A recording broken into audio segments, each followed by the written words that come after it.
Shalom Beberajá. Vamos a continuar con la lectura y estudio de la Torá en nuestro año 5784 para Shah Bamidbar. Comenzamos el cuarto libro de la Torá y vamos a continuar donde nos habíamos quedado el año pasado, lo cual dice así. מבין 20 שנה במלאכו יוסף סבא בישראל תפקדו אותן לספותן אתה ואהרון וכן יוש איש למטה איש ראש לוי אבותייך ולשמו מנשים אשר ילדו איתכן לראובן אליסור בן שדיור לשמעון שלמיאל בן סורישדיים ליהודה נשו בן עמינדב. De los 20 años en adelante de todos quienes salen al ejército en Israel, hagan registro según sus huestes, tú y Aarón. Y con usted habrá un hombre por tribu, un hombre que jefe de la casa de sus padres sea. Estos son los hombres de los nombres de los hombres que se desempeñarán con ustedes. Por Rubén, Elisur ben Shediur, por Shimón, Shelumiel ben Surichadai, por Yehudá, Nashón ben Aminadab. ¿Y qué va a suceder aquí? Bueno, estamos viendo que de 20 años en adelante es la edad para servir en el ejército. Y esta es una edad la cual recomienda la Torá, que es a partir de los 20 años y no antes de los 20 años. Y esta es una de las cuestiones interesantes que va a aparecer aquí, porque esto es contrario a todo lo que hacen los goyim en el mundo. O sea, en muchos países hay servicio militar obligatorio, servicio militar que se cumple, y generalmente las edades de reclutamiento están entre los 16 y los 18 años. Es muy difícil y no se ve comúnmente en estos días de que un ejército esté reclutando a partir de los 20 años y no antes. Y es una de las cuestiones de la concepción de la idea de que tiene la Torá. La Torá establece que los 18 años para casarse, los 18 años para la jupá, y que a partir de los 20 años, ya después que se casó, que Bezrat Hashem tuvo un hijo, todas esas cuestiones, bueno, entonces ya esa persona tiene un nivel de responsabilidad ante la vida y entonces puede formar parte de un ejército. Porque una persona completamente irresponsable, un joven que no tiene ningún tipo de responsabilidad, formar parte de un ejército, cualquier error que cometa a partir de esa irresponsabilidad y a partir de esas cuestiones, sabemos de que se juega con vidas humanas en esa cuestión. Y entonces, por lo tanto, no lo considera la Torá realmente prudente que vaya al ejército antes de los 20 años. Y esto es una de las cuestiones interesantes. En la actualidad, ¿qué es lo que piensan los goyim? Bueno, los goyim dicen, bueno, si la persona se casó, si la persona tiene esposa, si la persona tiene hijos, entonces, bueno, ¿qué pasará si le sucede algo en el ejército? Si esa persona, a su shalom, tiene un percance, cualquier cosa, ¿quién va a mantener a la familia? Entonces los goyim dicen, bueno, no, mejor que sea alguien que no tenga nadie todavía, que no tenga responsabilidad todavía. Si le pasa algo, bueno, no es responsable de nadie. Y entonces piensan de una manera distinta a como piensa desde el punto de vista de la Torá. Y entonces, por otro lado, la Torá dice, bueno, ¿cómo va a mandar a un muchacho tan joven a cumplir un servicio militar y una cuestión de tanta importancia cuando los jóvenes son impetuosos y realmente no calculan el peligro? Y eso es común. Usted le da a un joven un vehículo y entonces quiere correr más que nadie con él, pretende que es un carro de carrera. Generalmente tienen accidentes por esas cuestiones. Choferes jóvenes siempre tienen problemas. Y entonces va a traer consigo muchas situaciones difíciles. Por lo tanto, en el ejército, que cualquier error cuesta vida, no es sencillo esta cuestión de los jóvenes y todo esto, de la manera de orientarlo. Es mejor que tenga una preparación previa ante la vida debido a la responsabilidad que han adquirido. Tiene matrimonio, tiene esposa, la esposa se preocupa por él, entonces ya tiene un hogar, tiene una familia, tiene algo por lo cual se siente que tiene una responsabilidad y entonces cuando llega allí que tiene más responsabilidades todavía, ya tiene un camino recorrido con respecto a esto. Y este es el tipo de lógica que nos dice el judaísmo con respecto a esto. En la antigüedad, bueno, cuando se establecía de que los hombres ya casados con hijos tuvieran que ir al ejército, entonces ellos dejaban un get en el bedín como tal, que era como si fuera un divorcio a la esposa por si no volvían. Si no volvían de la guerra, entonces ese get se hacía válido y por lo tanto la esposa quedaba divorciada. Pero era así, 18 años para casarse y 20 años para el ejército. Ahora bien, Rambán nos establece aquí de que existen dos tipos de ejército. Está el ejército común, el que todos pensamos, ¿no? Que es el ejército que defiende al país y todas estas cuestiones. Y también está el ejército dentro del Beit Hamikdash. Porque dentro del Beit Hamikdash, los Kohanim que trabajan allí, los levitas y todas estas personas, trabajan a partir de los 20 años. Y la cuestión es que el Beit Hamikdash tenía 24 puntos en los cuales había que vigilarlo. De ahí aparece la expresión 24/7, ¿no? Los 7 días de la semana, 24 puntos que había que vigilarlo todos los días a todas horas. Y entonces, si alguien se quedaba dormido precisamente en un punto de eso de vigilancia, bueno, entonces la persona tenía como tal que recibir el supervisor, y el supervisor cuando revisaba eso, que la persona se quedaba dormida, le hacían una serie de advertencias, pero llegaba un momento a partir de la tercera advertencia que el hombre venía con una vela y le prendía el pantalón. Y ya después estaba a la sazón de lo que la persona, en este caso que estaba dormida, pudiera hacer. Si no se sacaba el pantalón, bueno, iba a morir quemado ahí. Y esa era la cuestión interesante, ¿no? La responsabilidad que tenían y tan cerca que estaba de un problema por quedarse dormido. Y esta es una de las cuestiones que nosotros vemos sobre la responsabilidad. Y generalmente a la juventud que hay que cuidarla, por lo tanto, de los vicios, de las cuestiones que los atraen por su falta de experiencia, por todas esas cuestiones, y que los enemigos en la antigüedad utilizaban todo tipo para desconcentrar a los jóvenes, todo tipo de tácticas y cuestiones. Y esto es una de las razones por lo cual los jóvenes tienen que ser preparados y tienen que ser orientados y que tienen que ser instruidos en toda la serie de cuestiones que tiene el ejército como tal y en la vida también, porque las distracciones están ahí, los vicios están ahí, las cuestiones que te separan de este mundo, que te enajenan sobre todo de la vida, están allí, y entonces la persona como tal debe eliminar todo eso. Y así aparece, por ejemplo, la historia de los Kohanim, de dos hijos de Ali, Ori y Pinhas.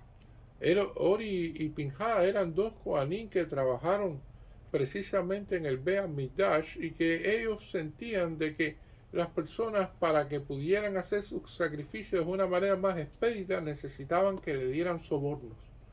Y decían, bueno, ¿qué hay para mí ahí?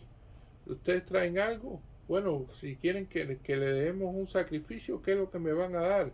Y entonces pedían sobornos y querían siempre obtener cuestiones de prebendas a partir de la labor que realizaban, y lo cual les fue muy negativo. Los padres le aconsejaron con respecto a esto y le dijeron de que no deberían hacer esta cuestión así y que iban a morir jóvenes, y precisamente no le hicieron caso y murieron jóvenes. Y esto es una de las cuestiones que tienen que ver con los vicios. Hoy en día, más que nunca, estamos viendo cómo los jóvenes se enajenan, que existen tantas cuestiones con los celulares, los tablets, las redes sociales, el TikTok y todas estas cuestiones que ponen a la gente, y es como si fuera un vicio, y la persona viene a revisar la pantalla y entonces después no puede dejar de salir del celular. Es una cuestión que el celular lo tiene ahí con su vida marcado, y entonces se pasan 8 o 10 horas mirando el celular diario. Y el día que no tienen carga en el celular o que no tienen el celular en la mano o que les falta el celular es como si les faltara un pedazo del organismo, ¿no? Y es una de las cuestiones fundamentales que estamos viendo hoy en día en cuanto a lo que son los vicios, en cuanto a son las cosas que nos enajenan de este mundo, que nos separan. Personas que no pueden tener ni tan siquiera una conversación de varios minutos con otra persona y en los cuales inclusive en cualquier cosa que hagan, ya sea a un restaurante que vayan o a un lugar que vayan, están con el celular en todo momento. Y esto es una de las cuestiones importantes que nosotros tenemos que ver de cómo nosotros educamos a nuestros hijos, de cómo educamos a nuestra familia, para que precisamente eso no forme parte de su vida de manera se pudiera decir, tan arraigado a esas cuestiones. Son herramientas que se pueden utilizar para un fin eh, necesario, pero que no se convierta en una cuestión enfermiza, se pudiera decir, como sucede hoy en día. Y por lo tanto, sobre todo a los niños chiquitos que le dan estos equipos y que lo utilizan y que entonces los enajenan por completo. Y esto es una de las cuestiones importantes a tener en cuenta con respecto a hoy en día. La otra cuestión que va a aparecer aquí es que todos dentro del Beit Hamikdash y las personas que iban ahí tenían que conocer su linaje. Y esto es importante dentro del judaísmo. Nosotros tenemos muy en cuenta dentro de la vida judía la persona, quién fue su padre, quién fue su abuelo, quién fue su bisabuelo, de qué país vinieron, qué pasó durante la guerra, dónde fuimos perseguidos, entonces después qué hicimos, por qué llegamos aquí, por dónde fuimos a otro lado. Todas las familias judías de este mundo tienen una historia con respecto a eso. Y todos tenemos una persecución, se pudiera decir, que dentro de la familia respecto a los goyín que nos persiguieron durante distintas épocas y los que hicieron nuestros abuelos, nuestros padres, y todas estas cuestiones están presentes en nuestras vidas. Y entonces eso es bien importante, conocer de quiénes son tus antepasados, dónde viene tu linaje, de qué pueblo fueron, de qué país, de dónde son, o sea, todas esas cuestiones que son importantes para nosotros. Y es una de las cuestiones interesantes porque muchas veces usted le pregunta a alguien que no tiene nada que ver con el judaísmo, fue fuera del mundo judío, y le dice, bueno, ¿y quién fue tu bisabuelo? ¿Y quién fue tu abuelo? ¿Y quién fue? Y muchas veces esas personas no tienen una respuesta con respecto a eso porque sencillamente no es algo que le hayan dado importancia, ni que hayan estudiado, ni que hayan hecho un árbol genealógico de la familia, algo que tan comúnmente hacemos nosotros y que lo vemos en la Torá en todo momento. Precisamente en este libro, el libro de Bamidbar, vamos a ver que ese libro en el desierto, su traducción, como lo han puesto en español, le ponen números. Y es precisamente como se llama así, es en el desierto, pero se le conoce como números, porque precisamente la cantidad de censos que se hacen y los linajes y quiénes fueron los jefes de familia y quiénes son los que representan ustedes. Y esto es interesante porque dice, y con usted habrá un hombre por tribu, un hombre jefe de la familia de sus padres sea. Y aquí aparece la palabra mate. Y es interesante verlo así. ולשמוע על האנשים אשר יעמדו איתכם לראובן אליצור בן שדיור, o sea, ahí va a aparecer, pero anteriormente a eso dice Yuish Ish le maté, y habrá para ustedes un hombre por tribu, y maté en realidad tiene que decir palo, bastón, es lo que significa, y esto tiene que ver específicamente con que cada familia tiene un guía, alguien que es el sostén de la familia, que es quien lo guía, que es quien la lleva, y entonces tiene una organización, hay un líder dentro de la familia, hay una persona que guía a la familia, hay una persona que responde por esa familia, y entonces aquí van a aparecer los distintos personas de las distintas principales tribus de Israel, quiénes son los presidentes de esas tribus, quiénes son los bastones, quiénes son los sostén, quiénes son esas personas dentro de las tribus de Israel. El Ora Haim Akadosh nos plantea acerca de esta cuestión del linaje de la familia, y es importante conocer familiares, la ascendencia que uno tiene, y también conocer lo que han hecho bien, positivo, porque eso incide sobre nosotros.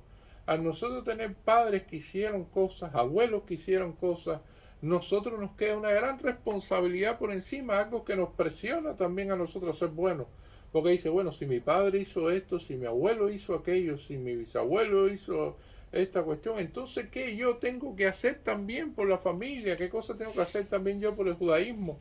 ¿Cuánto tengo que hacer por la Torá? O sea, esas son cuestiones importantes porque al tener un linaje, al conocer lo que hicieron nuestros antepasados, evidentemente nos pone metas en la vida, nos impone cuestiones importantes a tener en cuenta con respecto a lo que debemos hacer para honrar a nuestros antepasados, para seguir el legado de nuestros antepasados. Y esto es una de las cuestiones importantes que también vemos en el judaísmo. Aquí vamos a ver el primer nombre de la tribu de Rubén, Elisur ben Shediur. Elisur ben Shediur es un lindo nombre cuando usted lo analiza así, porque bueno, Elisur viene de Hashem es mi roca, y entonces aparece como alguien que sigue a Hashem, y entonces es una de las cuestiones interesantes que va a aparecer, que significa Elisur, que mi Dios es el protector. Todas estas cuestiones que de un gran nombre que tiene una persona, pero este nombre que aparece aquí, Elisur ben Shediur, es un nombre que no va a aparecer cuando los espías. Es la misma persona, pero se le cambia el nombre, y esto es algo interesante. O sea, ya en los espías, el líder de la tribu de Rubén, en vez de llamarse Elisur ben Shediur, se va a llamar, en este caso, Shamua ben Sakur. Y Shamua viene de que empieza a escuchar, porque no escuchaste. Y Sakur es que recuerda tu nombre. O sea, todas estas cuestiones que vienen porque no escuchó, porque no recordó su nombre, porque dio falso testimonio por la tierra de Israel, para no entrar a Israel. Dio falso testimonio y fue uno de los espías que llevó esta cuestión. Por lo tanto, ahí viene un cambio de nombre muy grande. Como también en el nombre que aparece después por la tribu de Shimón, Shlumiel ben Shurishadai. Cuando usted ve Shelumiel, dice que significa que trae shalom, que trae paz entre los hermanos, entre el pueblo de Israel. Ben Shurishadai, o sea que Hashem es su fortaleza, significa eso. Sin embargo, cuando usted ve el nombre que aparece como espía, ya que se le cambia el nombre, es Shafat ben Jorí. Dice, el hijo del hoyo o el hijo del hueco. Así es como aparece en esta cuestión. Shafat es juez. Juez hijo del hueco o juez hijo del hoyo. Sería la traducción de Shafat ben Jorí. Cambiar un nombre de Shelumiel ben Shurishadai, que significa una persona que trae shalom, que trae paz entre los hermanos. Alguien que tiene a Hashem como su fortaleza, a cambiarlo a un juez hijo de un hueco o un juez hijo de un hoyo. ¿Y por qué tiene esto que ver? Bueno, porque recordemos de que Shimón viene de la cuestión de que cuando en la venta de Yosef como esclavo, anteriormente a eso, ¿quién empujó a Yosef a caer en el hueco o a caer en ese hoyo? ¿Quién fue el que más cuerda dio entre todos los que estaban allí? ¿Y quién actuó con Leví de manera temeraria? Bueno, Shimón. Y debido a que Shimón actuó así, de que tiró a Yosef en el hoyo, entonces ya le vienen a recordar a Shimón por dar ese testimonio en contra de la tierra de Israel, de estos espías que realmente no le hicieron ningún favor al pueblo de Israel, sino todo lo contrario, bueno, entonces trae consigo evidentemente que le cambien el nombre. Pero aquí aparece otro ejemplo muy interesante que dice Nashón ben Aminadab, y viene por la tribu de Yehuda. Nashón ben Aminadab fue una de las personas que primero entró en el mar cuando se dividió, el mar de los juncos. Y esta persona estuvo dispuesta a entrar allí y sacrificarse, y es considerado valiente en esa cuestión. Pero sin embargo, en la cuestión de los espías aparece Caleb ben Jefuné. Y Caleb ben Jefuné, para la mayoría de las opiniones, es otra persona. Ya él no es el líder. Y Caleb ben Jefuné dio un testimonio bueno sobre Israel. Fue una de las personas que se opuso junto a Yoshua ben Nun con respecto a lo que ocurría en Israel.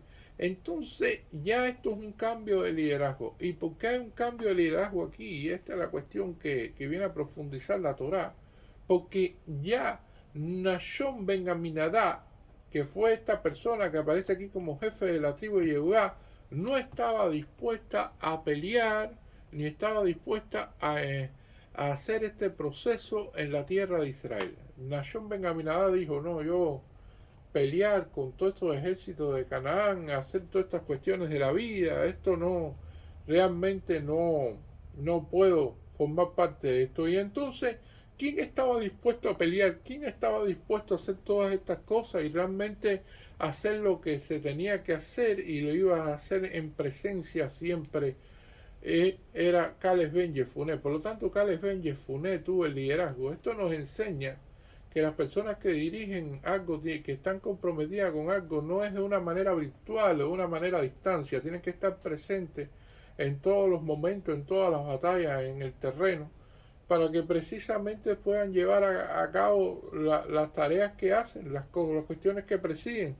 Y este es el caso de que Nashón ben Aminadab dicen, bueno, si ya tú no puedes formar parte porque no puedes estar aquí, porque no quieres enfrentarte a estos problemas, entonces Caleb ben Jefuné, entonces el que va a liderar a la tribu de Judá, que lo hizo muy dignamente, porque precisamente él fue una de las personas que se opuso al resto de los testimonios de los espías, y eso es una de las cuestiones difíciles, ir en contra de la mayoría, ir en contra de lo que piensan la mayoría, y no ser uno más en un rebaño, sino pensar de una manera diferente. Y eso fue lo que hizo Caleb ben Jefuné, y por lo tanto marcó dentro de la Torá un significado importante junto a Yoshua ben Nun. Fueron los dos únicos espías que fueron a Israel y que realmente trajeron un buen testimonio de la tierra. Y esto es una de las cuestiones importantes que tiene la Perashá esta semana, que siempre estemos rodeados de buenos líderes, de personas que sean dignas de seguir, de que traigan bendición y verajá para todo el pueblo de Israel. Amén. Yehí Ratzon. Muchas gracias.